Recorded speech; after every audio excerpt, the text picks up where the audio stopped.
Bonjour et bienvenue sur la dernière partie de l'année qui fait suite au travail que vous avez fait sur la production d'électricité dans les centrales électriques. Bien évidemment, si on produit de l'électricité, c'est pour ensuite que nous puissions la consommer. C'est donc ce deuxième chapitre d'électricité que nous allons aborder ensemble avant de se retrouver au collège. Euh, cette consommation d'électricité est facturée à l'ensemble des locataires. Et on retrouve des informations sur la facture d'électricité qu'on va un petit peu étudier ensemble avant d'aborder la partie mathématique de la consommation d'électricité. Donc je vous invite à prendre la facture d'électricité que je vous ai mis en pièce jointe et à la compléter à l'aide de cette vidéo. Voici la facture d'électricité et donc nous allons retrouver différents éléments à l'intérieur de cette facture que nous allons détailler maintenant. Déjà, dans un premier temps, il faut connaître la période de facturation. Elle peut être très variable, ça peut être tous les mois, tous les 2 mois, tous les 6 mois, tous les ans. Là, ici, la période de facturation, on la retrouve là, c'est du 7 mars 2008 au 7 mai 2008, c'est-à-dire que c'est une facture pour 2 mois. On retrouve aussi le prix de l'abonnement, à savoir que pour pouvoir accéder à de l'électricité, il faut payer un abonnement auprès d'un fournisseur d'électricité. Le fournisseur le plus connu, historique, est EDF, mais il en existe d'autres désormais. L'abonnement se retrouve juste au-dessus, vous voyez qu'il est de 13,83 € par mois. La facture étant pour 2 mois, on va retrouver une valeur de 27,66 € ensuite pour l'abonnement pour 2 mois. L'abonnement peut dépendre de plusieurs choses et notamment du type d'abonnement que l'on choisit. On peut avoir un abonnement où on paye l'électricité le même prix tout le temps, mais on peut aussi avoir d'autres possibilités, notamment un abonnement connu, c'est l'heure creuse, heure pleine, et c'est le cas de la facture ici. J'espère que vous connaissez déjà le fonctionnement des heures creuses et des heures pleines. C'est lié tout simplement au fonctionnement des centrales électriques qui tournent en continu, jour et nuit. Cependant, la nuit, il y a beaucoup moins de consommation d'électricité.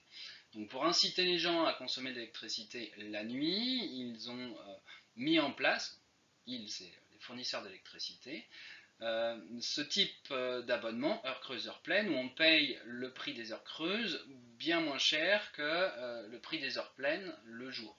Les heures creuses c'est la nuit, les heures pleines c'est le jour. Et de ce fait-là, ça incite les consommateurs à utiliser leur appareil électrique la nuit, donc il faut des appareils programmables, je pense au lave-vaisselle, au lave-linge par exemple, au sèche-linge aussi, au ballon d'eau chaude. Et ça permet comme ça d'équilibrer un petit peu la consommation d'électricité sur l'ensemble de la journée, nuit comprise. Le prix du kilowattheure se retrouve un petit peu plus loin à l'intérieur de la facture, donc là à ce niveau-là, et vous voyez justement que le prix du kilowattheure en heure creuse est de 0,0463 € et il est de 0,0787 € en heure pleine, c'est-à-dire quasiment le double. C'est quasiment 2 fois plus cher d'utiliser un appareil électrique le jour que la nuit.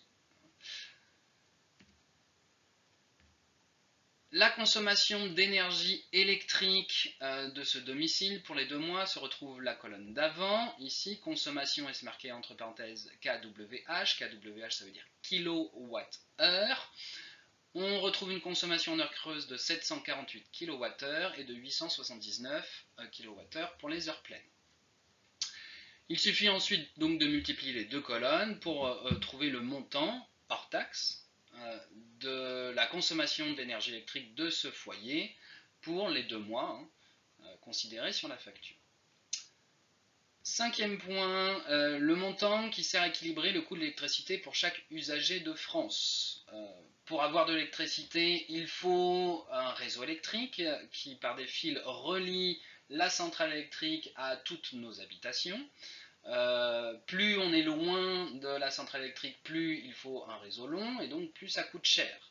Il n'y a pas de raison qu'une personne qui habite plus loin qu'une autre d'une centrale électrique paye l'électricité plus cher, donc il y a une contribution au service public pour entretenir ce réseau. C'est le cas aussi de la taxe locale que l'on va retrouver ici, qui est une taxe d'entretien du réseau électrique, parce que le réseau peut s'abîmer avec le temps. Avec les conditions climatiques aussi, et il faut évidemment le réparer, l'entretenir, payer des personnes et du matériel pour que nous puissions tous avoir accès à de l'électricité.